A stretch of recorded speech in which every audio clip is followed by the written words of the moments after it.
अस्सलामु अलैकुम नाज़रीन। आज मैं आप सबको उर्दू शुरू से पढ़ना सिखाऊंगा।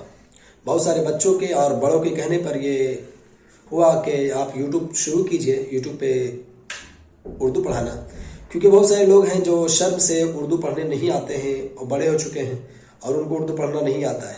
तो उनके लिए बहुत आसान होगा कि वो यूट्यूब पर पढ़कर सीख सकते हैं, देखकर सीख सकते हैं। और बहुत ही आसान तरीके से मैं पढ़ाऊँगा, हिंदी से उर्दू। जिस तरह आप इंग्लिश पढ़ लेते हैं, हिंदी पढ़ लेते हैं, उसी तरह उर्दू भी आपको पढ़ना बहुत ज़रूरी है। कहीं कोई मैसेज कर रहा हो या कोई बोर्ड पे लिखा हुआ हो उर्दू, तो आप पढ़ नहीं पाते। तो चलिए शुरू करते हैं। ये अलिफ है, ठीक। ये जो खड़ा सा लिखा हुआ है डंटी की तरह, ये अलिफ है। इसको हिंदी में आप बोल सकते हैं। ये हुआ बा, तो बा को हिंदी में ये बा बोल सकते हैं।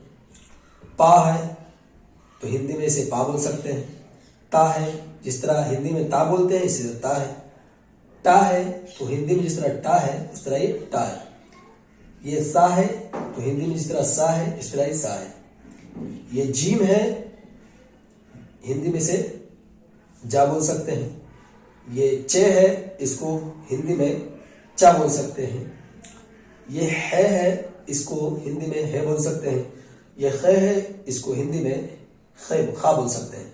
दाल है, हिंदी में से दाल बोल सकते हैं। तो इसका प्रोनाउंसिएशन, तलफ़ुज़ जो होता है वो अलिफ होता है। जिस तरह आप बोलते हैं, जिस तरह ABCD को आप बोलते हो ए, फिर बोलते हैं बी, तो उसे आ और बा नहीं बोलते आप।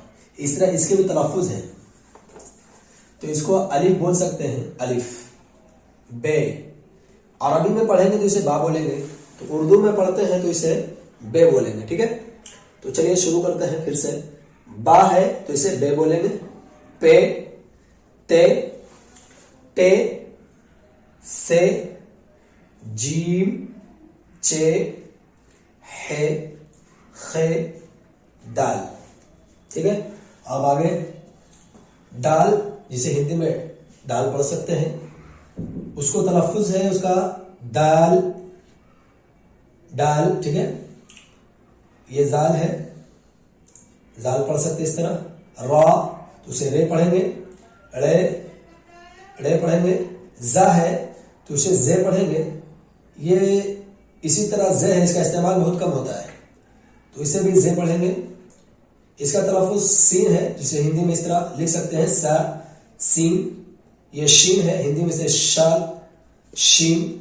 स्वाद, दंती सा, ठीक है। इसके स्वाद पढ़ेंगे, स्वाद है, इसको स्वाद पढ़ेंगे। ज्वाद तो जा लिख सकते हैं, ऐसे ज्वाद पढ़ेंगे।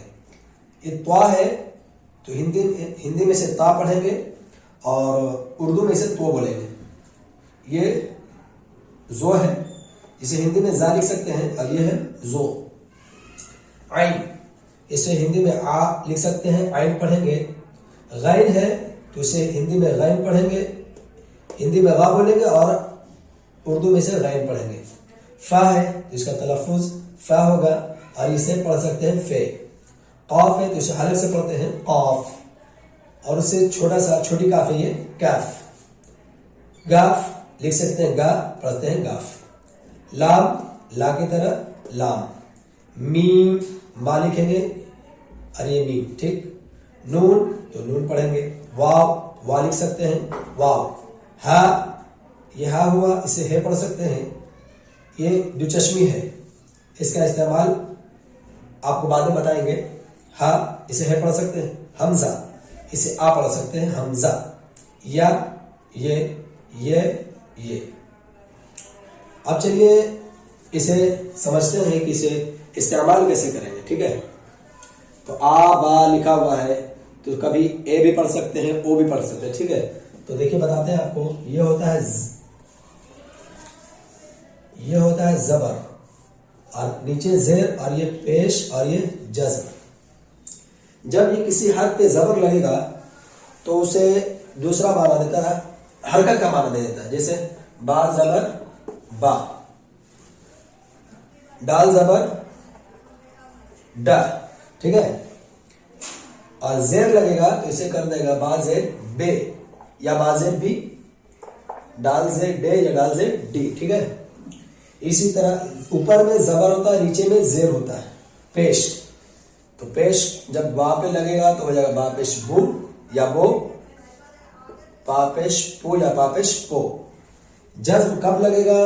पीछे वाले हर्फ से जब मिलेगा तब जज्म लगेगा। जैसे बा बा जबर बब, जबर हुआ ऐसा के, किसी हर्फ में मिलेगा तब उस पे जज्म आएगा। जज्म का कोई जज्म अपने से नहीं पढ़ा जा सकता, उसे पीछे वाले हर्फ से मिलाया जाता है। तो बा जबर बा जबर बब।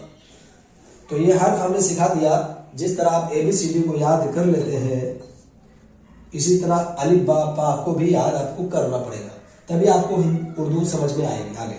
ठीक है, जिस तरह आप ABCD को रट कर पढ़ लेते हैं, याद कर लेते हैं, उसी तरह उर्दू में भी ये हर्फ है, 38 हर्फ लगभग। इस 38 हुरूफ को आपको याद करना होगा। याद करने के बाद हम इसे आगे सिखाएंगे इंग्लिश में भी, इंग्लिश में इसे कैसे पढ़ेंगे और इसके आकार के साथ भी पढ़ाएंगे। ठीक है, चलिए आज का टॉपिक इतना ही रहता है।